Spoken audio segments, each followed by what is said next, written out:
When the CARES Act was adopted on March 27, 2020, businesses welcomed the prospect of receiving COVID-19 financial relief through the Paycheck Protection Plan, otherwise known as the PPP.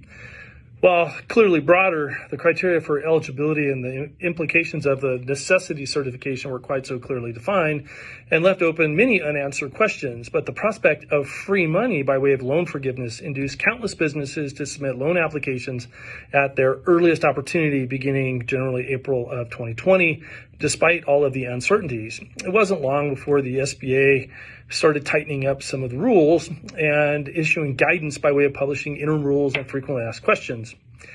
Changes were made to eligibility requirements, and the good faith and necessity certifications were tightened, and the consequences made more apparent to borrowers if they are later found to have been ineligible for the loan and made the loan in bad faith. Among other things, the SBA began receiving criticism for flip-flopping on its guidance and vacillating on the interpretation of eligibility requirements.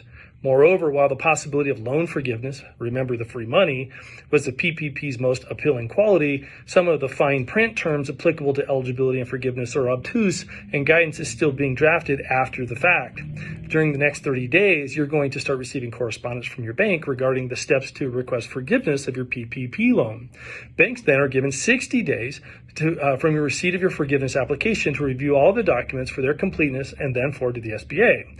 Now, their current guidance is that they will have another 90 days to complete their review and make payment to the bank on your behalf for the amount that is forgiven plus any accrued interest through the payment date. Now, as an initial matter, to obtain forgiveness of a loan, the borrower must file a forgiveness application and establish that it met both the eligibility criteria for the loan and the requirements and conditions for forgiveness, including the use of the proceeds for allowable purposes and within the applicable covered period. But what seems like a very simple process to obtain forgiveness is subject to a multi-tiered review with a number of federal agencies having varying political will to scrutinize borrower statements and certifications in the use of the PPP funds. My name is Mike Bosma, a CPA that specializes in PPP loans, and I will be presenting the July 22nd NCET Biz Cafe and cover the recently issued interim final rule to address the process for reviewing and auditing loans and loan forgiveness applications. We'll be doing a behind-the-scenes deep dive on PPP loan forgiveness from a bank's perspective.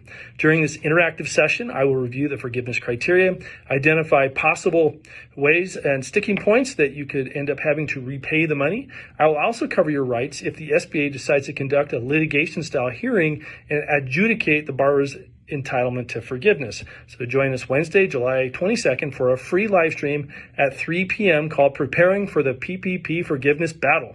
Virtual networking from 2:30 to 3. Looking forward to Zooming with you then.